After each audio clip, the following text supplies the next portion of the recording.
Trump హెచ్చరించడం వలనే 800 మంది మరణశిక్ష రద్దయిందని వెల్లడించిన వైట్ హౌస్.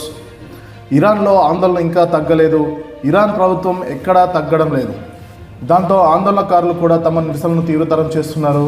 మరోవైపు ఆందోళనకారులు అణచివేసేందుకు ఇరాన్ దేశం ప్రయత్నిస్తుంది. ఎక్కడికక్కడ అరెస్ట్ చేస్తుంది. ఈ క్రమంలోనే అరెస్ట్ చేసిన వారికి మరణశిక్ష కూడా వేసేందుకు రెడీ అయింది. మొత్తం 800 మందికి మరణశిక్ష విధించాలని ఇరాన్ ప్రభుత్వం భావించింది.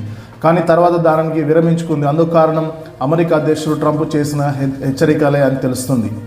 ట్రంప్ హెచ్చరించడం వలనే 800 మంది ఆందోళనకారుల ఉరిశిక్ష రద్దయిందని తెలుస్తుంది. 800 మంది ఆందోళనకారులను మరణశిక్ష వేసే నిర్ణయం నుంచి ఇరాన్ విరమించుకుందని America White House secretary Karoline Leavitt తెలిపారు. నిరసనకారులను అణచివేస్తే కఠిన చర్యలు తీసుకుంటామని, అవసరమైతే సైనిక చర్య చేపడతామని అమెరికా అధ్యక్షుడు ట్రంప్ హెచ్చరించినందువల్లనే ఇరాన్ వెనక్కి తగ్గిందని ఆమె తెలిపారు.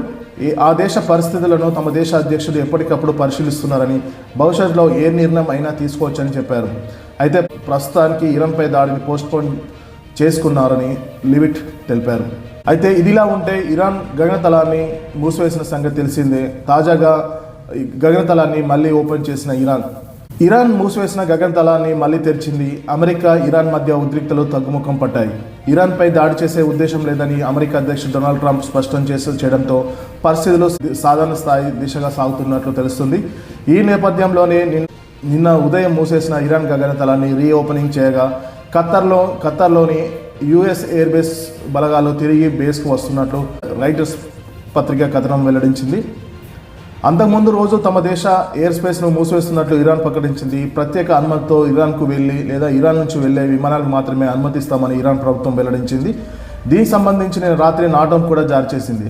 అయితే దీనికి ముందే ఇరాక్ గగనతలం పూర్తిగా ఖాళీ అయిందనేసి విమాన ట్రాకింగ్ వెబ్సైట్లు చూపించాయి.